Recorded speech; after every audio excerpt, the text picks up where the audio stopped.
Reigns with a spear! Ladies and gentlemen, boys and girls, welcome to Main Event Insider, your #1 WWE hub. Don't forget to subscribe and let's dive in. Hey WWE Universe, welcome back to the channel. Today we're diving into a story that has wrestling fans around the world talking non-stop. Dean Ambrose, now widely recognized as Jon Moxley in AEW, has just sent a message to Paul Heyman that has the entire wrestling world buzzing. After feeling betrayed by the Vision during a cross-promotional angle that involved both WWE and AEW talent, Ambrose has made it clear that he's not holding back. This isn't just a storyline. It's a combination of history, personal stakes, and professional pride that makes this feud feel unlike anything we've seen in modern wrestling. Fans are already speculating about what comes next, and the potential for a storyline that bridges companies, eras, and fan bases is massive. Let's break down exactly what happened, why it matters, and what the wrestling world can expect as this saga continues to unfold. The cross-promotional setup. The catalyst for Ambrose's explosive message was a cross-promotional storyline involving the Vision, the faction previously led by Paul Heyman. This angle was designed to create a high-stakes scenario that could engage talent from both WWE and AEW. But it didn't go as planned for Ambrose. Whether it was part of a Survivor Series-inspired event, a special Super Show, or a creative Forbidden Door storyline, Ambrose was brought in as a key figure to combat the Vision's threat. He either teamed with former allies like Roman Reigns or Seth Rollins, or perhaps led an AEW coalition designed to counter Heyman's influence. The intention was to create an epic narrative of unity and resistance, but at a pivotal moment, Ambrose found himself betrayed by the very people he was told he could trust. This cross-promotional betrayal became the spark for what many are calling the most personal wrestling feud in years, combining professional risk with long-standing personal grievances. The betrayal by the Vision. What made this story so shocking was the timing and intent of the Vision's actions. Ambrose trusted the factions involved and believed the cross-company collaboration was legitimate, but the Vision turned on him during a critical moment. Whether it happened in the middle of a high-profile match or through a backstage ambush, the betrayal wasn't random chaos. It was calculated, with Heyman's influence behind the scenes. This strategic move wasn't just about humiliating Ambrose in a single instance. It was about sending a message that Heyman's reach extends beyond WWE, that his manipulation can affect even talent who have moved on to other companies. The betrayal was deeply personal for Ambrose because it challenged his integrity, his reputation, and his ability to operate independently, forcing him to respond in a way that has captured the attention of fans across the wrestling world. Ambrose's response. Ambrose's response was swift, firm, and emotionally charged. Through interviews, social media posts, or promos on AEW programming, he delivered a message that was both a professional warning and a personal statement. He made it clear that Heyman's era of influence is being challenged and that he won't allow manipulation to continue unchecked. Ambrose emphasized that he isn't bound by company politics or protocols, and that his loyalty lies with fairness and integrity rather than hierarchy or corporate control. The message resonated because it blurred the line between character and reality, drawing on Ambrose's history in WWE, while highlighting his success as Jon Moxley in AEW. It reminded fans that his grievances are rooted in real frustrations with creative constraints and professional manipulation, which adds authenticity and tension to the storyline.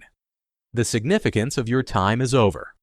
When Ambrose said "your time is over," it wasn't just a simple catchphrase. It was a declaration of intent. He wasn't threatening a single match or confrontation. He was signaling a broader campaign to challenge Heyman's legacy of influence, control, and behind-the-scenes power. Ambrose's words carry multiple layers. He intends to expose past manipulations, confront the systems that allowed betrayal to happen, and unite wrestlers across companies in a way that transcends traditional boundaries.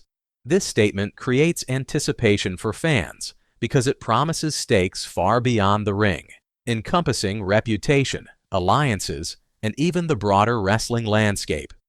It's a bold narrative move that establishes Ambrose as a figure unwilling to be constrained by the politics that have limited him in the past. Historical context between Ambrose and Heyman. The tension between Ambrose and Heyman isn't new. It's rooted in decades of shared history within WWE.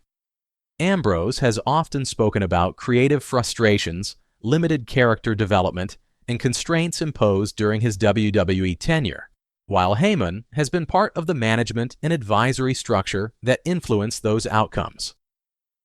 The betrayal through the vision adds a personal element to a professional grievance, as it suggests that Heyman's influence extends beyond WWE's walls and into Ambrose's current career.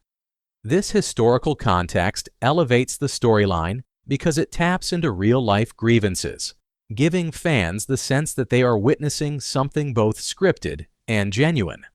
Ambrose's anger feels justified, and the stakes feel authentic, which makes the feud compelling on multiple levels. Potential Shield and faction implications. Given Ambrose's history with Roman Reigns and Seth Rollins in the Shield, there's another layer to consider. Ambrose could choose to face Heyman alone, or he could involve his former teammates, creating potential dream scenarios for fans. Roman and Seth have their own complicated histories with Heyman, and their participation could elevate the storyline while adding internal drama about loyalty and strategic decision-making. Additionally, Ambrose's message to Heyman could inspire alliances across both companies, uniting wrestlers who feel similarly constrained or manipulated. These possibilities open the door for unprecedented collaborations and storylines, giving fans the kind of high-stakes drama they've long hoped for.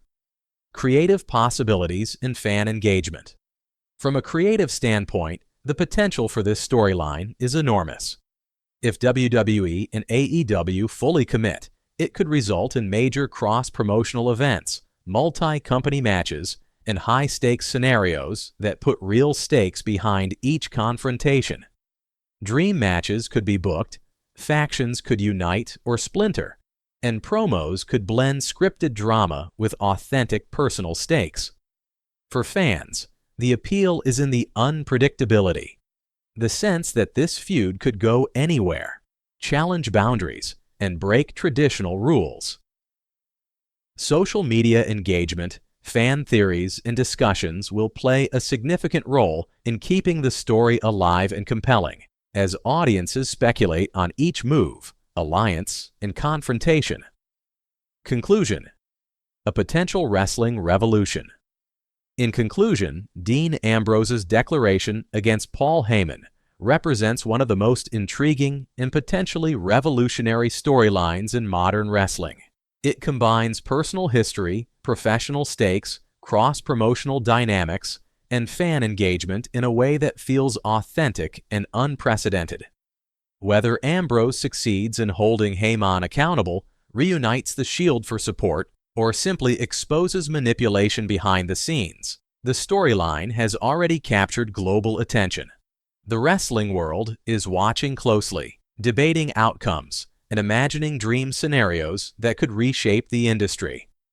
For WWE and AEW, the question remains, will they allow the story to unfold naturally and make history, or will corporate caution limit its potential? Fans are united in anticipation, and one thing is clear. The next chapter of this feud could redefine what cross-promotional wrestling storytelling looks like for years to come.